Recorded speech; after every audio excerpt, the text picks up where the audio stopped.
Bonjour les amis, bienvenue sur commentphotographier.com. Alors aujourd'hui je voulais vous faire un peu un retour d'expérience entre l'utilisation d'un support photo, d'un support d'appareil photo, de ceinture, le LENSEO,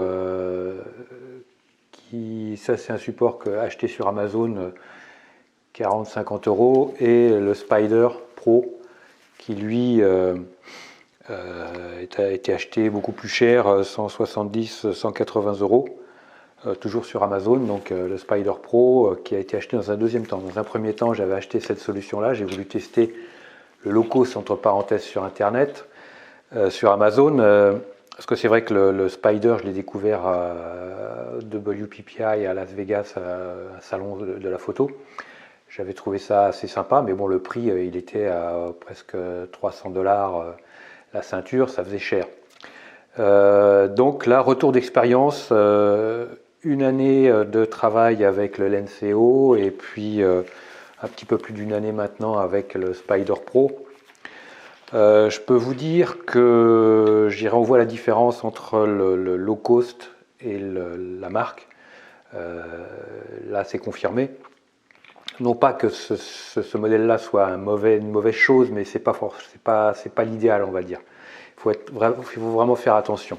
Qu'est-ce que j'aurais à dire en reproche par rapport à cette solution? C'est-à-dire qu'il faut être très vigilant déjà au niveau de l'attache.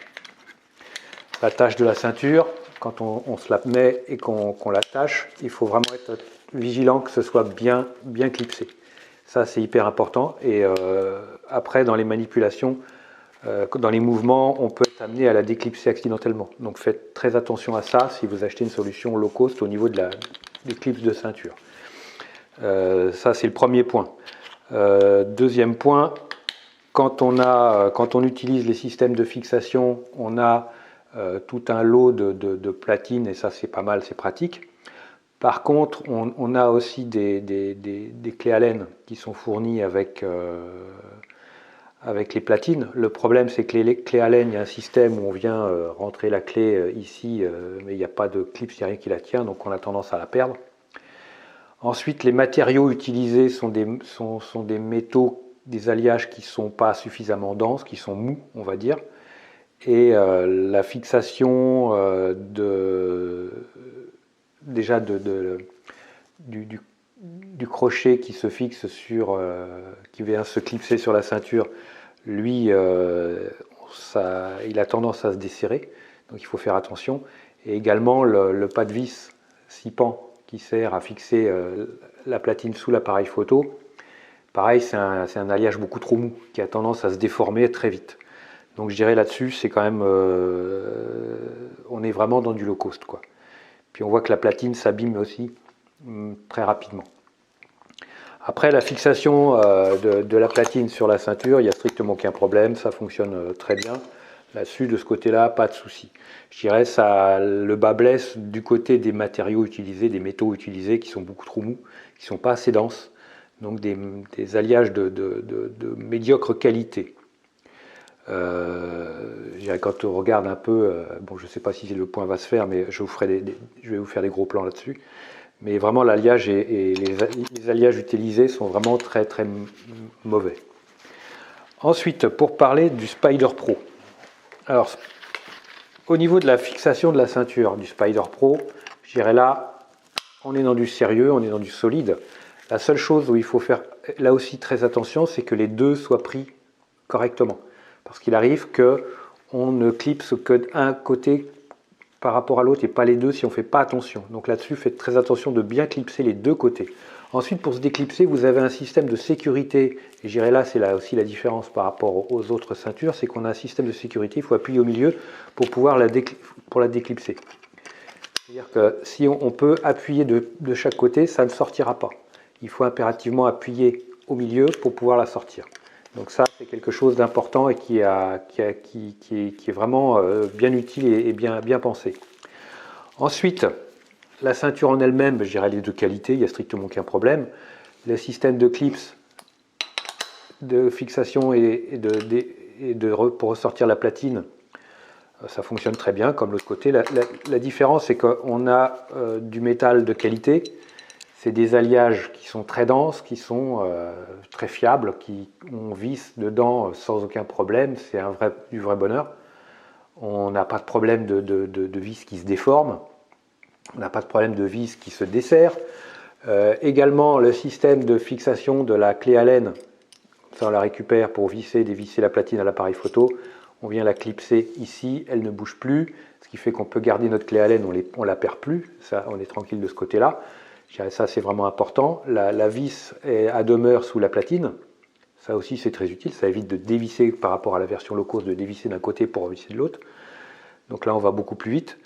Je dirais voilà. Après, c'est de la bonne qualité. Est-ce que ça vaut le coup? L'écart de prix, est-ce qu'il est justifié ou pas? Après, ça va dépendre de votre bourse, à vous. Est-ce que ça vaut le coup ou pas? Je vous en laisse juge. Pour moi, c'est du matériel qui va vous accompagner pendant plusieurs années. Si ce n'est pas 10 ans, 20 ans, que sais-je. Donc pour moi, oui, l'investissement, la preuve, c'est que j'avais acheté la première ceinture low cost au départ et que j'ai acheté 2 ans après, ou 1 an et demi après, le modèle Spider Pro, et que je vous dirais que maintenant, je ne reviendrai pas en arrière. Si je dois racheter une autre ceinture pour X raisons, je reprendrai cette même Spider. Mais je n'ai pas besoin d'en changer parce que celle-ci fonctionne très bien. En termes de stigmate de l'usure, elle est beaucoup plus solide. Les matériaux utilisés sont de meilleure qualité. Moi, je n'ai que du bien à en dire. Et j'ai pas d'action chez Spider, rassurez-vous. Je dirais voilà. Donc maintenant, je vous encourage à faire vos propres expériences, à bien tester ça. Mais c'est vraiment, pour moi, c'est l'idéal en termes de travail professionnel d'avoir une ceinture, d'utiliser le matériel sous cette forme-là, parce que ça me permet de sortir l'appareil photo de la ceinture et de pouvoir faire des photos à ras du sol, à bout de bras, ce que je ne pouvais pas faire avec un harnais avant, quand j'avais mes doubles harnais, mes Black Rapid. Le problème, c'est qu'il fallait que je déclipse l'appareil pour pouvoir faire des photos en haut en bas. Et parfois, une fois, il m'est arrivé d'oublier que j'avais déclipsé l'appareil de la sangle. Et une fois, j'ai voulu poser l'appareil au bout de la sangle et je l'ai fait tomber. Heureusement, j'étais sur de la pelouse. Mais sur le coup, c'est flippant. Donc c'est pour ça que je préfère maintenant, j'ai arrêté d'utiliser mon harnais avec mes sangles Black Rapid. J'utilise uniquement cette ceinture Spider. L'inconvénient, je dirais, mais c'est valable pour le modèle low cost comme Spider, c'est marcher avec cette ceinture et un appareil photo à la ceinture. On est toujours obligé de le tenir parce que sinon il prend une balle, ça ballotte, c'est pénible. Donc c'est difficile de marcher ou de courir avec ça, mais bon, il faut le tenir, il faut le maintenir pour pas que ça bouge trop dans tous les sens. Voilà les amis, écoutez, si cette vidéo vous a plu, abonnez-vous à la chaîne, laissez-moi un petit like, moi je vous like très fort. N'oubliez pas, si vous voulez participer, recevoir une mini-formation, un billet d'humeur, une solution photo, une petite astuce photo quotidiennement dans votre boîte mail, inscrivez-vous là, c'est gratuit, c'est très rapide le matin, c'est tous les matins, et ça sera super cool pour vous. Ensuite, dans la description de la vidéo, vous avez 50%, vous avez un lien vers les formations du site commentphotographier.com, vous avez 50% actuellement sur toutes les formations commentphotographier.com, formation photo de paysage, formation portrait, plein de choses encore. Donc n'hésitez pas, les formations de photo de terrain, et formation post-prod derrière, mais surtout toujours une grande partie prise de vue de terrain, comment on fait les photos sur le terrain, comment ça se passe pas à pas. Voilà les amis, 50%, profitez-en, moi ça va me soutenir, ça me fera une bonne bouffée d'oxygène, vous ça vous fera une belle formation photo, et puis merci à vous en tout cas pour regarder mes vidéos, je vous like super fort, et puis je vous dis à très vite sur commentphotographier.com. Ciao.